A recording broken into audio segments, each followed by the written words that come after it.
자, 네, 중동 얘기 한번 들어봤고요. 두 번째 이슈, 자동차, 우리 이주원 기자도 자동차 관심이 좀 많으세요? 어떠세요? 요새? 관심보다 뭐 직접 운전을 하긴 하는데 필요하니까. 네. 그렇죠. 자, 근데 이제 이 국내 자동차 업체들의 가장 큰 관심이자 고민은 해외 시장 진출 아니에요. 맞습니다. 그죠? 그래서 좋게 보시는 분들은 우리나라가 중국에서 잘하고 있기 때문에 뭐 엄청난 이제 성장성이 있고 향후 뭐 지금보다 훨씬 더 매출이라든가 시장 확대가 가능하다 이렇게 보시는 분도 있고 중국 인도 때문에 네. 또 안 좋게 보시는 분들은 미국이라든가 유럽 이런 데서는 상당히 일본 업체들이 요새 많이 추격해 온다. 뭐 엔저 바탕으로 해서 이런 또 우려를 하시는 분도 있어요. 그런 와중에 어떤 얘기가 전해졌냐면은 현대차의 1월달 유럽 자동차 판매 이 현황을 보니까 조금 5년 만인가요? 이게 감소세로 나타났다 이런 얘기가 있어요. 그래서 이게 일시적인 건지 그것 때문에 지금 주가가 빠지고 있거든요. 그래서 아니면 이게 일시적인 건지 아니면 좀 이게 좀 구조적으로 이제 어떤 그 고성장은 이제 기대할 수 없는 건지 기아차는 증가를 했거든요. 계속 이런 것들 한번 짚어보도록 하겠습니다. 현대증권의 최희근 팀장님 전화 연결되어 있습니다. 팀장님 안녕하십니까? 예, 안녕하십니까? 네, 말씀드린 대로 그 1월 유럽 그러니까 일단 먼저 1월달 그 유럽 지역의 그 자동차 판매량을 보니까 전반적으로는 늘었어요. 이게 어떤 의미를 가지고 있는지 좀 먼저 전해주시죠. 예, 예. 1월달 유럽의 총 자동차 판매 자체는 전년 동월 대비해서 한 5.2% 정도 증가를 했습니다. 그래서 지난해 5월 이후에 이제 완만한 회복세가 계속되고 있다 이렇게 보시면 될 것 같고요. 네. 근데 다만 시장 경쟁이 크게 완화되면서 체감적으로 업체들의 실제 실적이 확 올라가는 그런 정도는 아닌 것 같아요. 아, 네.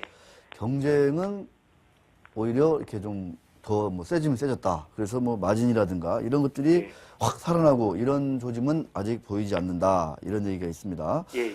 자, 국내 자동차, 현대차하고 기아차하고 유럽 시장에서 또 판매를 보니까 일단은 좀 명암이 엇갈린다. 이렇게 지금 나타나고 있는데요. 먼저 그 현대차의 어떤 그 판매량 그 감소, 이거를 좀 우리가 어떻게 좀 보는 게 그 현 시점에서 가장 적절할지 이런 것들도 한번 좀 짚어주시죠. 예, 결론적으로 말씀드리면은 현대기아차가 뭐 유럽 지역도 마찬가지고 다른 지역도 마찬가지지만 고성장은 앞으로 좀 쉽지는 않을 것 같아요.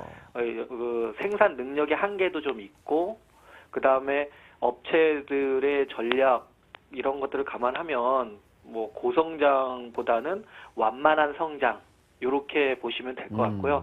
이번에 현대차가 판매나 점유율이 좀 감소한 거는 약간 일시적인 요인도 좀 포함되어 있어서 네. 이게 유럽에서 현대기아차가 굉장히 못하고 있다 이렇게 얘기하기는 좀 어려운 상황입니다. 왜냐하면 제가 아까 말씀드린 것처럼 그 인센티브 경쟁이 좀 치열하다고 말씀드렸잖아요. 이제 그런 영향도 있고 아하. 작년에 i10이라는 신차가 4분기 때 출시됐는데 요게 아직도 재고가 좀 부족해요. 아. 그래서 이런 일시적인 요인 이렇게 두 가지가 다 혼재돼 있어서 음흠. 그 판매나 점유율이 좀 좋지는 않았던 거고요. 그러면 앞으로는 어떨 거냐 이렇게 보시면 i10이나 이런 신규 모델들 같은 경우에는 점점 이제 공급이 좀 증가하면서 재고 여력이 좀 쌓이겠죠. 그러면은 이제 판매나 이런 것들도 많이 회복될 수 있어서 아마 판매나 점유율적인 측면에서는 조금씩 나아지지 않을까라고 보고 있습니다. 다만 이거 뭐 시장에서 뭐 높은 성장을 기대하고 이런 거는 아니라는 거죠. 네. 이제 뭐 신차들이 좀 속속 출시가 되고 있는데 신차 효과를 뭐 기대해도 좋을지 또 아니면 뭐 자동차주는 앞으로 자동차 부품주는 좀 그러니까. 어떻게 살펴봐야 될지 좀 말씀 좀 예. 부탁드릴게요. 예. 이렇게 말씀드릴게요. 일단 그 유럽이 이번에 점유율이나 판매나 좀 감소한 이유가 이 현대차 그룹이 신차 사이클이 한 4, 5년 주기로 있는데 2014년하고 15년에 좀 많습니다. 그러니까 해외 같은 경우에는 특히 이제 2014년 하반기나 15년 이쪽에는 좀 많이 집중돼 있는데 네. 그런 모델이 나오기 전에 모델들이 노후화가 좀 많이 진행되겠죠. 그렇죠. 소비자들 예. 입장에서는. 예, 그래서 이 판매가 좀 둔화되고 있는 게 그런 이유인 거고요. 이 14년 하반기나 15년 이렇게 되면은 그런 모델들이 많이 풀리기 시작할 거기 때문에 그런 신차 효과 이런 것들은 점차 나온다 이렇게 보시면 될 것 같고요. 그래서 이제 이런 신차 효과를 바탕으로 이제 뭐 고성장은 아니지만 완만히 글로벌 전체적인 판매로 봤을 때 현대차, 기아차 모두 이 5 내지 7% 성장은 올해 가능하지 않을까. 그리고 내년에도 그 정도 수준 이상은 가능하지 않을까 이렇게 봐집니다.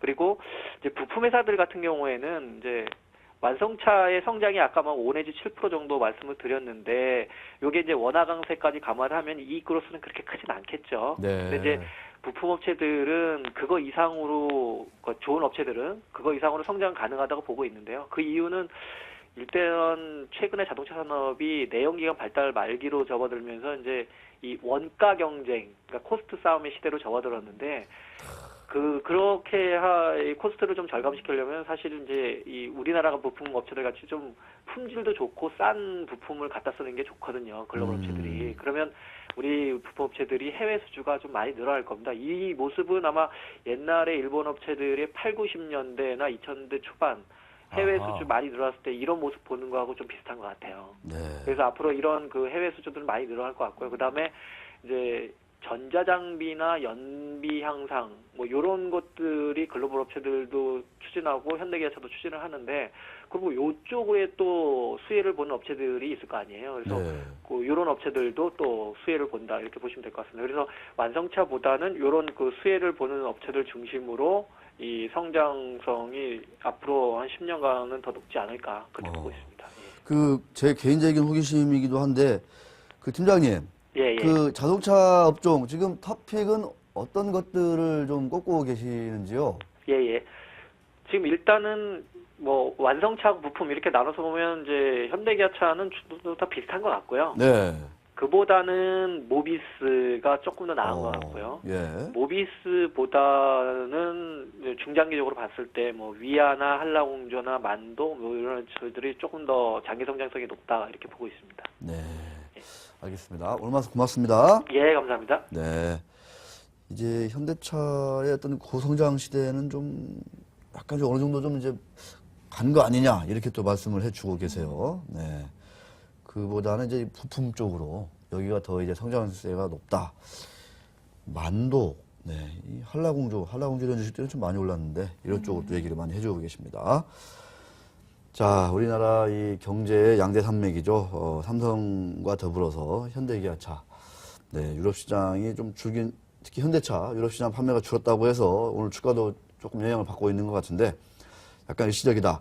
신차 사이클이 4, 5년 주기로 이제 이렇게 등락을 반복을 하고 있는데 올해 하반기부터 해외 시장에서 신차 판매가 다시 또 증가세로 돌아선다. 이런 말씀도 네, 귀에 들어오는 것 같습니다.